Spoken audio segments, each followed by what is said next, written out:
Hello friends, welcome back everyone, welcome to my channel. स्वागत है आप लोगों का। तो सतीश चंद्र सर की जो बुक हमने सीरीज स्टार्ट की थी उसी से ये अगला पार्ट है। जैसा कि मैंने कहा था कि मैं मुग़लों की विदेश नीति पढ़ाऊँगा, तो चलिए फ्रेंड्स, वो वीडियो आ गई है। अगर इससे पहले की वीडियो किसी ने ना देखी हो, मुग़ल काल से हमने स्टार्ट किया, तो वो जाके चैनल की प्लेलिस्ट में देख सकता है।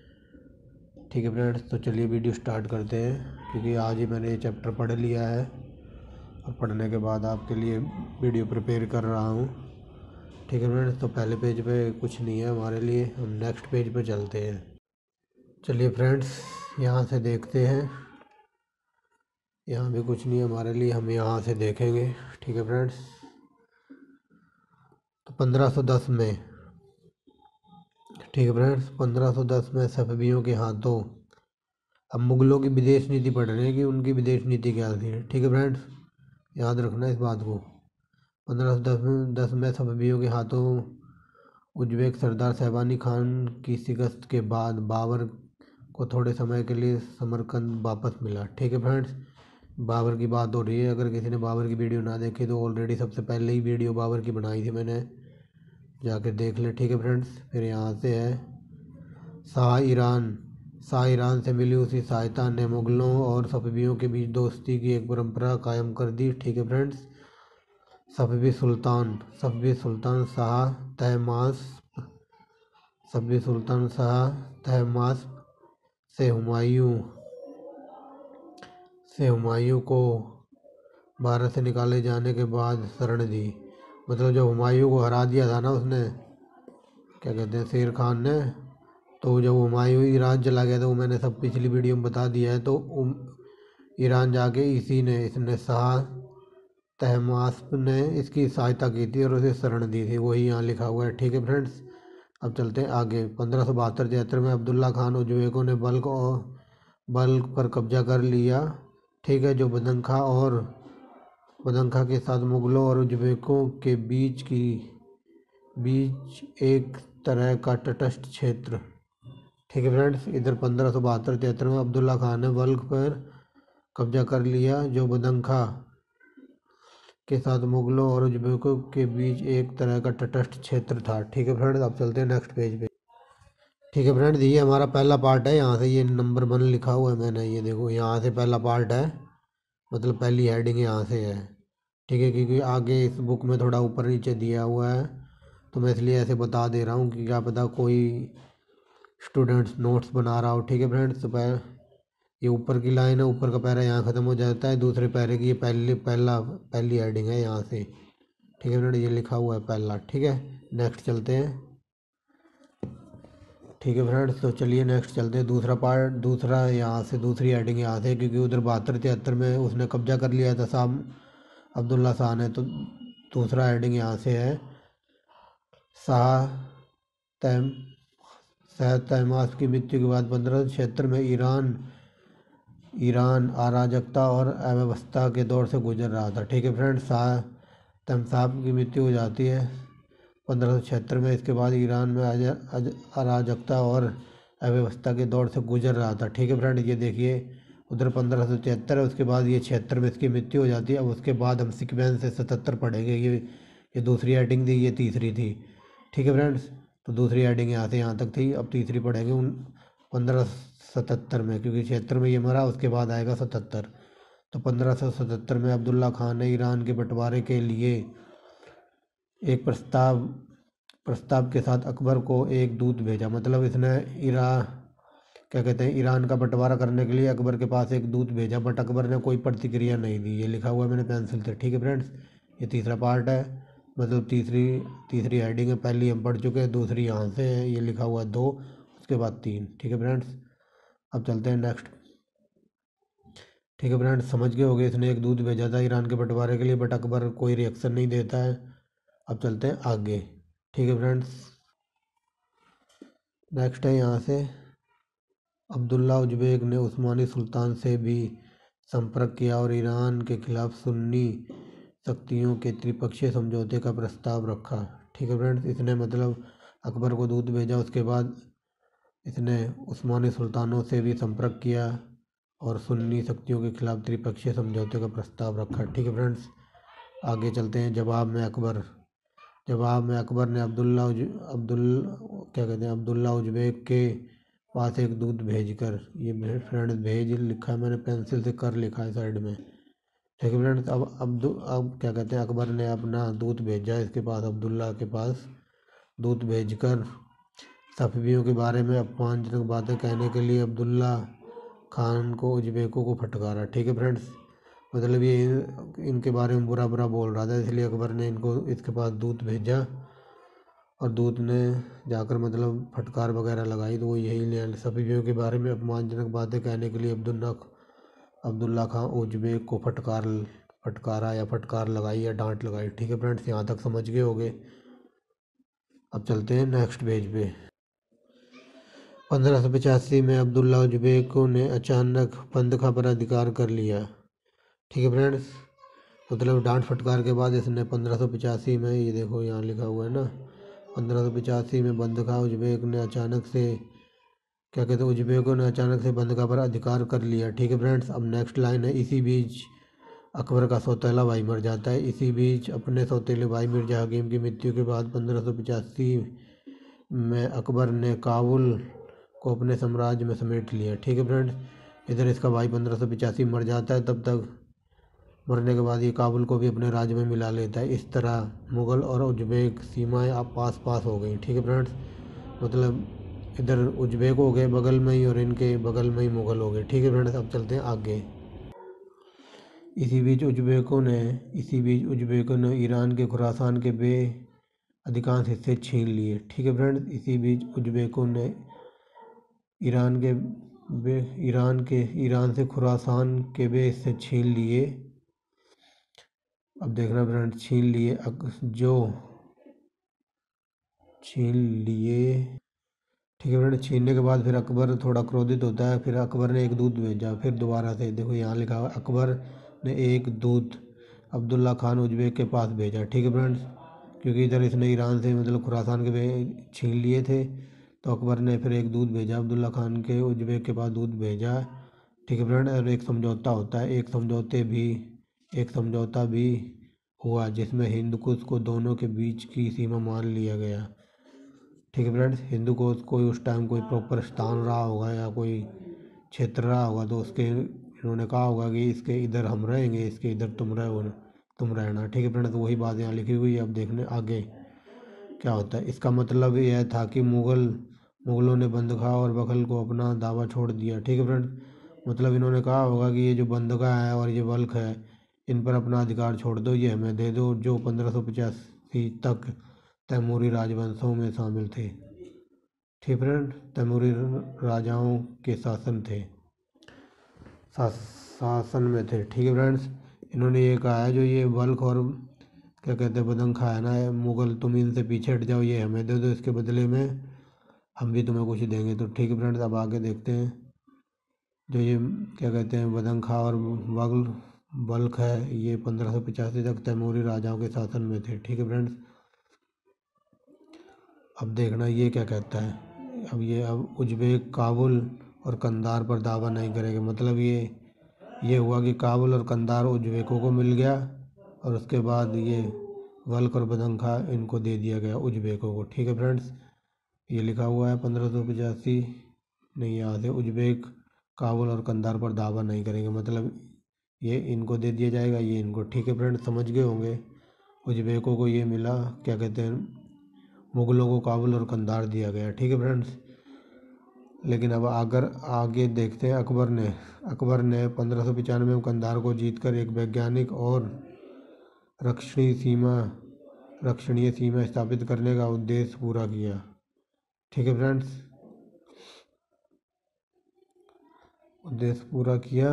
उसके बाद 1598 में अब्दुल्ला खान उज़्बेक की मौत के बाद ही वे वहीं रुका रहा, मतलब आगरा में आया। जब तक ये मर नहीं गया ना 1598 अब्दुल्ला खान, तब तक ये वहीं रुका रहा, फिर उसके बाद ही आगरा आया। वही लिखा है 1598 अब्दुल्ला खान उज़्बेक की मौत के बाद ही वह आगरा के लिए चला। ठीक है फ्रेंड्स, अब देखते हैं नेक्स्ट कहानी, ईरान से संबंध और कंधार के प्रश्न। तो चलिए फ्रेंड्स, अब देखते हैं अगला स्टेप। कंधार तैमूरी साम्राज्य का एक अंग रह चुका था और बाबर के रिश्ते के भाई जो हेरात के शासक थे उस पर 1507 में उज़्बेकों द्वारा बेदखल किए जाने तक शासन करते रहे। ठीक है फ्रेंड्स, जो ये कंधार था ये पहले तैमूरी साम्राज्य का अंग था और यहाँ बाबर के भाई या रिश्तेदार वगैरह रहते थे जो शासक थे हेरात के। ठीक है फ्रेंड्स, उस पर 1507 में उज़्बेकों द्वारा बेदखल किए जाने तक शासन करते रहे। मतलब वो 1507 तक शासन करते रहे। उसके बाद जो भी आ गया होगा, ये बाबर के भाई की बात हो रही है, बाबर के रिश्तेदार वगैरह भाई वगैरह शासन करते रहे। ठीक है, उसके बाद 1507 में उज़्बेकों द्वारा मतलब आए और इन्होंने इनको बेदखल कर दिया शासन से और निकाल दिया। ठीक है फ्रेंड्स, यही बात यहाँ लिखी हुई है। नेक्स्ट चलते हैं। रणनीति की दृष्टि से कंधार और काबुल की सुरक्षा के लिए अनिवार्य था। ठीक है फ्रेंड, जो रणनीति की दृष्टि थी ना, इसके लिए कंधार काबुल की सुरक्षा के लिए अनिवार्य था। ठीक है फ्रेंड्स, अब चलते हैं आगे। काबुल और हेरात जाने वाली सड़कों के संधि स्थल पर स्थित कंधार पूरे दक्षिणी अफगानिस्तान का केंद्र था। ठीक है फ्रेंड्स, समझ गए होगे इस लाइन का। काबुल और हेरात जाने वाली सड़कों के संधि स्थल पर स्थित कंधार पूरे दक्षिणी अफगानिस्तान का केंद्र था। ठीक है फ्रेंड्स, अब नेक्स्ट चलते हैं। अकबर की संधि और बलूचिस्तान विजय के बाद मुगलों के लिए कंधार का राजनीतिक और आर्थिक महत्व बढ़ गया। ठीक है फ्रेंड्स, यहाँ लिखा हुआ यह भारत और मध्य एशिया के बीच मनुष्यों और वस्तुओं की आवाजाही का केंद्र था। ठीक है फ्रेंड्स, कंधार की बात हो रही है क्योंकि यहाँ से हमारे देश में जो कुछ हुआ है वो इसी रास्ते से हुआ है। वो मैं किसी एक अलग वीडियो में बताऊंगा। तो आप फिलहाल इतना याद रखना, यह भारत और मध्य एशिया के बीच मनुष्य और वस्तुओं की आवाजाही का एक केंद्र था। ठीक है फ्रेंड्स, यह मक्का के तीर्थयात्री और माल भेजने का एक वैकल्पिक मार्ग था। ठीक है फ्रेंड्स, यह मक्का के तीर्थयात्री भी इसी रास्ते से आते जाते थे और माल वगैरह जो भी आना जाना था, तो इसका ये ऑप्शन मार्ग था, यानी वैकल्पिक मार्ग था। ठीक है फ्रेंड्स, आगे चलते हैं। 1522 में बाबर के हाथों कंधार 1522 में बाबर के हाथों में आया जब उज़्बेक एक बार फिर खुरासान के लिए खतरा बन चुके थे। ठीक है फ्रेंड्स, हम नेक्स्ट है हुमायूं की मृत्यु के बाद अफरा तफरी का लाभ उठाकर शाह तहमास्प ने कंधार पर अधिकार कर लिया। ठीक है फ्रेंड्स, हुमायूं की मृत्यु की अफरा तफरी मच गई तो ये शाह तहमास्प ने इस पे कंधार पर कब्जा कर लिया। फिर उसे पाने के लिए कोई प्रयास अकबर ने तब तक नहीं किया जब तक वह अब्दुल्ला के नेतृत्व में उज़्बेक, ईरान और मुग़लों के बीच के लिए फिर से कोई खतरा नहीं बने। ठीक है फ्रेंड्स, समझ गए होगे, समझाता हूँ। हुमायूं की मृत्यु के बाद कंधार पर इसने कब्जा कर लिया शाह तहमास्प ने। ठीक है फ्रेंड्स, उसके बाद अकबर ने मतलब कोई प्रयास नहीं किया और कंधार को पाने का प्रयास नहीं किया और जब तक अब्दुल्ला के नेतृत्व में उज़्बेक, ईरान और मुग़लों के लिए खतरा नहीं बने। ठीक है फ्रेंड्स, आगे चलते हैं। मुग़लों की कंधार विजय यह अकबर लिखा हुआ है फ्रेंड्स। ये मुग़लों की कंधार विजय अकबर का उद्देश्य संभावित उज़्बेक आक्रमण के खिलाफ उत्तर पश्चिम में एक व्यापारिक सीमा बनाना था। ठीक है फ्रेंड्स, समझ गए होगे। अकबर की जो कंधार विजय थी ना, फिर अकबर का उद्देश्य यही यहाँ लिखा हुआ है। अकबर है, इसका सिर्फ हमें का लेना है। इसका अकबर का उद्देश्य संभावित उज़्बेक आक्रमण के खिलाफ उत्तर पश्चिम में एक व्यापारिक सीमा बनाना था ओनली। ठीक है फ्रेंड्स, अब नेक्स्ट चलते हैं आगे थोड़ा। अब देखना आगे क्या होता है। मुग़लों की कंधार विजय के बावजूद ईरान और मुग़लों के मध्य सौहार्दपूर्ण संबंध बने रहे। शाह अब्बास प्रथम, जो सफवी शासकों में शायद सबसे महान था। ठीक है फ्रेंड्स, अब शाह अब्बास आता है, जो सभी शासकों में सबसे महान था, मुगलों के अच्छे संबंध रखने में रुचि रखता था। ठीक है फ्रेंड्स, मुगलों से अच्छे संबंध रखने में रुचि रखता था। शाह अब्बास ने दक्कनी शासकों के साथ भी गहरे कूटनीतिक और व्यापारिक संबंध स्थापित किए, पर जहांगीर ने इस पर कोई आपत्ति नहीं की। ठीक है फ्रेंड्स, जो ये शाह अब्बास आया है तो ये मतलब सबके साथ मतलब मित्रता, मतलब सज्जन व्यक्ति था, तो सबके साथ क्या कहते हैं, मित्रता संबंध और व्यापारिक संबंध बनाने में रुचि रखता था। ठीक है फ्रेंड्स, अब आगे चलते हैं। 1520 में अब्बास ने कंधार को वापस पा लिया और एक विनम्र प्रार्थना की और उस पर आक्रमण करने की तैयारी करने लगा। ठीक है फ्रेंड्स, इसने क्या कहते हैं 1620 में अब्बास ने मतलब कंधार पा लिया था, जो पहले अकबर के अंडर था, जीत लिया और विनम्र प्रार्थना की और उस पर आक्रमण करने की तैयारी करने लगा। ठीक है फ्रेंड, जहांगीर मतलब हक्का बक्का रह गया या सतबद्ध रह गया। ठीक है फ्रेंड, जहांगीर सतबद्ध रह गया। कांधार को बचाने के लिए जल्दी से तैयारी की गई। ठीक है फ्रेंड्स, इधर वो भी तैयारी कर रहा है, इधर ये भी तैयारी कर रहा है। कंधार को बचाने के लिए जल्दी से तैयारियां की गई, लेकिन जब ये तैयारी कर रहा होता है ना, इसी के बीच इसका लड़का जो होता खुर्रम, जो आगे चलकर शाहजहाँ बना, ये विद्रोह कर देता है। तो मतलब वो तैयारी जल्दी से हो नहीं पाती। तो यही लिखा है, कंधार को बचाने के लिए तैयारियां की गई शाहजहाँ के, ये शाहजहाँ विद्रोह कर देता है यहाँ पर। ये देखो लिखा हुआ ना, शाहजहाँ के विद्रोह के कारण कंधार ईरानियों के हाथों में चला जाता है। मतलब ये इधर ये लड़ाई युद्ध के लिए तैयार हो रहे होंगे, मतलब प्रिपरेशन कर रहे होंगे, बट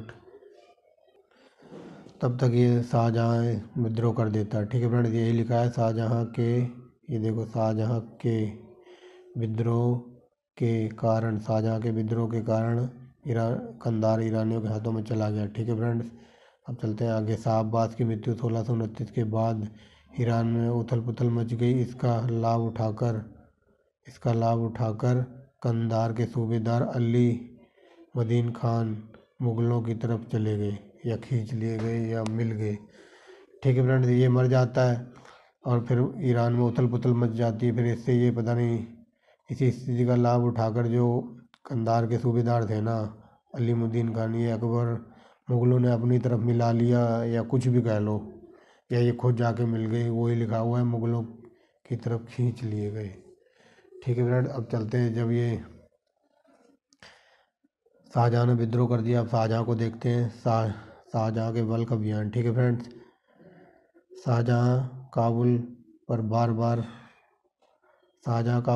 बार उज़्बेकों के हमले तथा बलूच और अफगान के कबीलों के साथ एक षड्यंत्र से अधिक चिंतित था। मतलब ये काबुल और ये कंधार पर हमले कर रहे थे ना, ये बलूच और अफगान कबीले, तो इसके षड्यंत्रों से ये बहुत चिंतित था या दुखी था। तब तक बल्ख और बुखारा, ये लिखा हुआ है ना, तब तक बल्ख और बुखारा नजर मोहम्मद के नियंत्रण में आ चुके थे। अब ये नजर मोहम्मद आ गया है, नया बंदा। ठीक है फ्रेंड्स, बंदा बोल रहा हूँ, नया व्यक्ति आ गया है।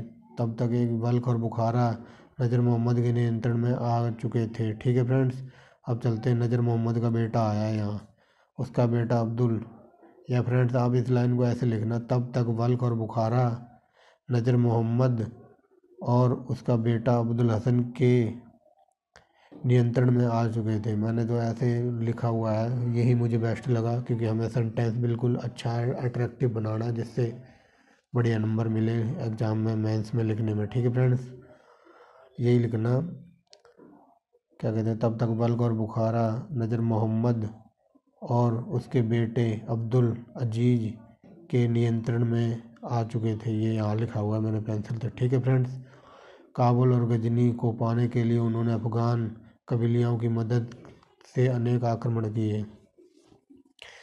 ठीक है फ्रेंड्स, अब ये मतलब क्या कहते हैं, बल्ख और बुखारा भी इन दोनों बाप बेटे के अंडर आ चुके थे, वही यहाँ समझा दिया मैंने। फिर इसके बाद की कहानी ये है, काबुल और गजनी को पाने के लिए उन्होंने अफगान कबीलियों की मदद से अनेक आक्रमण किए। ठीक है फ्रेंड्स, अब चलते हैं आगे। अब्दुल अजीज ने अपने पिता के खिलाफ विद्रोह कर दिया। लो भाई, मतलब पहले बाप और बेटे के साथ साथ थे, अब ये अलग हो गए, अपने पिता के खिलाफ ही विद्रोह कर दिया। ठीक है, यहाँ लिखा हुआ अब्दुल अजीज़ ने अपने पिता के खिलाफ विद्रोह कर दिया और सिर्फ बल्ख ही नज़र मोहम्मद के पास रह गया। ठीक है फ्रेंड, समझ गए होगे कहानी। ऊपर इन दोनों बाप बेटों ने दोनों, बल्ख और बुखारा भी था, सब कुछ इनके पास था, बट इन दोनों ने आपस में ही फूट पड़ गई, तो इसके कारण सिर्फ नज़र मोहम्मद के पास बल्ख ही रह गया। ठीक है, बल्ख ही रह गया। यहाँ लिखा हुआ है नज़र मोहम्मद ने शाहजहाँ से मदद की गुहार लगाई, मतलब इसने शाहजहाँ को कहा कि आओ मेरी हेल्प करो। ठीक है फ्रेंड, ठीक है फ्रेंड्स, नज़र मोहम्मद ने शाहजहाँ से मदद की गुहार लगाई। फिर यहाँ देखते हैं शाहजहाँ क्या करता है। शाहजहाँ ने, ये देखो, शाहजहाँ ने 1646 में, शाहजहाँ ने 1646 में एक कमान 1646 में शहजादा मुरीद की कमान में एक सेना भेजी। ठीक है, ठीक है फ्रेंड्स, समझ गए होगे। शहजादा ने, क्या कहते हैं, शाहजहाँ ने 1646 में शहजादा मुराद की कमान में एक सेना भेजी, मतलब शहजादा मुराद को सेनापति बनाकर भेजा इसने। चलिए फ्रेंड्स, अब आगे चलते हैं। मुराद ने उता ये मुराद था ना, ये इनएक्सपीरियंस था, मतलब कुछ एक्सपीरियंस वगैरह नहीं था ये, मतलब नया ही नया जवान था, नया नया यंग लड़का होगा उस टाइम का। तो देखना ये क्या करता है। मुराद के उतावलेपन से सारी योजना चौपट हो गई। उसने नज़र मोहम्मद के निर्देशों की प्रतीक्षा किए बिना बल्ख नगर की ओर कूच कर दिया। ठीक है फ्रेंड्स, मतलब इसने ये कहा होगा नज़र मोहम्मद ने कि जब तक मैं ऑर्डर ना करूँ ना तू कुछ नहीं करना, लेकिन ये इसके ऑर्डर को फॉलो ही नहीं करता, इसने कुछ बोला ही नहीं, और ये जाके वहाँ जाके चला जाता, क्या था, बल्ख की नगर की ओर कूच कर दिया, उस नगर की ओर जाने लग जाता है। मतलब इसने कहा होगा कि जब मैं कुछ बोलूँ तभी तू कुछ जाइयो अंदर या कुछ करियो, तो ये बिना कि कुछ बोले ही ये उतावलेपन में चला जाता है, नगर की ओर कूच कर दिया। ठीक है फ्रेंड्स, अब आगे देखना, जिस कारण नज़र मोहम्मद वहाँ से भाग खड़ा हुआ, मतलब इसने कुछ ऑर्डर वगैरह दिया ही नहीं और ये नगर की तरफ कूच कर गया, और फिर ये नज़र मोहम्मद था, ये वहाँ से भाग आता है। ठीक है फ्रेंड्स, अब वो अकेला चला जाता है। अब देखना आगे जाके क्या करेगा। इसी बीच शहजादा मुराद को, जिसे घर की याद सता रही थी, मतलब ये बल की तरफ जा रहा था, रास्ते में से बीच में घर की याद आ गई, तो मतलब ये देखो यहाँ लिखा है, इसी बीच शहजादा मुराद को, जिसे घर की याद सता रही थी, शहजादा औरंगजेब द्वारा विस्थापित कर दिया गया।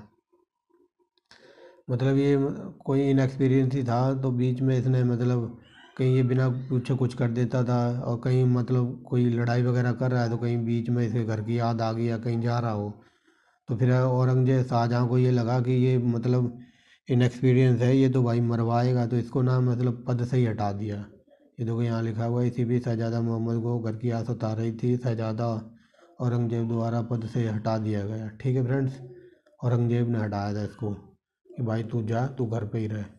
ठीक है फ्रेंड्स, अब चलते हैं आगे। तब तक ना ये अब्दुल अजीज़ अक्सास पार के क्षेत्र में घुस आया, पर मुग़लों ने बल्ख और ये अक्सास पार के क्षेत्र से ना इधर बल्ख में घुस आता फ्रेंड्स, पर ये मुग़ल से हार जाता है। यहाँ पर ये लिखा हुआ है ना, अब्दुल अजीज़ अक्सास पार करके घुस आया, पर मुग़लों ने बल्ख के दरवाजे से उसे बाहर भगाते हुए उज़्बेकों को मात दी। जो अपने बाप से विद्रोह करके आया था वही लड़का इधर बल्ख में घुसाया, बट उसने, क्या कहते हैं, मुग़लों ने उसे हरा दिया।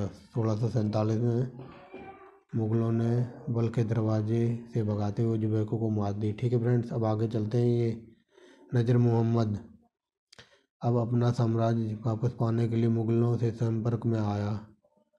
ठीक है फ्रेंड्स, आगे देखते हैं। शाहजहाँ ने नज़र मोहम्मद का पक्ष में निर्णय दिया, नज़र मोहम्मद के पक्ष में निर्णय किया कि पहले वह शहजादा औरंगजेब से क्षमा मांगे। ठीक है फ्रेंड्स, मतलब ये इसका सर राजपाट सारा चला गया था, अब ये मतलब अपना राजपाट वापस पाने के लिए शहजहाँ इसके मोहम्मद शाह के पास आया, क्या कहते हैं, शाहजहाँ के पास आया, और फिर शाहजहाँ मतलब निर्णय लेता है कि ठीक है हम दिला देंगे, बट ये कहता है कि पहले तुम औरंगजेब से माफ़ी मांगो। वही यहाँ लिखा है कि शहजादा कि पहले वह शहजादा औरंगजेब से माफ़ी मांगे और उसके सामने सर झुकाए। ठीक है फ्रेंड्स, कहानी देखना कैसे आगे बढ़ रही है। ठीक है फ्रेंड्स, अब आगे देखते हैं। नज़र मोहम्मद स्वयं आकर सलाम बजाए, मतलब आके सलामी करे। उसकी व्यर्थ प्रतीक्षा करने उसकी व्यर्थ प्रतीक्षा करके बाद करने के बाद अक्टूबर 1647 में मुग़लों ने बल्ख छोड़ दिया। ठीक है फ्रेंड्स, क्योंकि सर्दी सर्दी का मौसम तेज़ी से पास आ रहा था और वह बल्ख में सरद नहीं थे। ठीक है फ्रेंड्स, समझ गए होंगे। इसने इसको ये दे दिया कि ये मुग़ल यहाँ से बल्ख से चले गए क्योंकि सर्दी का मौसम पास आ रहा था और सर्दियों में बल्ख में रसद नहीं थे। मतलब बर्फ़ वगैरह पड़ती होगी जिससे रास्ते वगैरह बंद हो जाते होंगे, यही लिखा हुआ है। सर्द नहीं थे सर्द नहीं थी। ठीक, मतलब रास्ते वगैरह नहीं होंगे, रास्ते जाम हो जाते होंगे बर्फ़ वगैरह पड़ने से सर्दी में, वही यहाँ लिखा हुआ है। ठीक है फ्रेंड्स, अब चलते हैं आगे। अब देखना फ्रेंड्स, शाहजहाँ का उद्देश्य बल्ख और बदंगा में जो काबुल की सीमा पर स्थित है मित्र शासकों को रखना था। ठीक है फ्रेंड्स, यह मतलब बल्ख और बदंगा में अपने मित्र शासकों को रखना चाहता था। इन क्षेत्रों में 1585 में तैमूरी राजाओं का ही राज्य था। ठीक है फ्रेंड्स, पहले ये तैमूरी राजाओं के अंडर में रहे होंगे ये दोनों क्षेत्र, वही बता रहा है यहाँ शाहजहाँ। ठीक है फ्रेंड्स, अब आगे चलते हैं।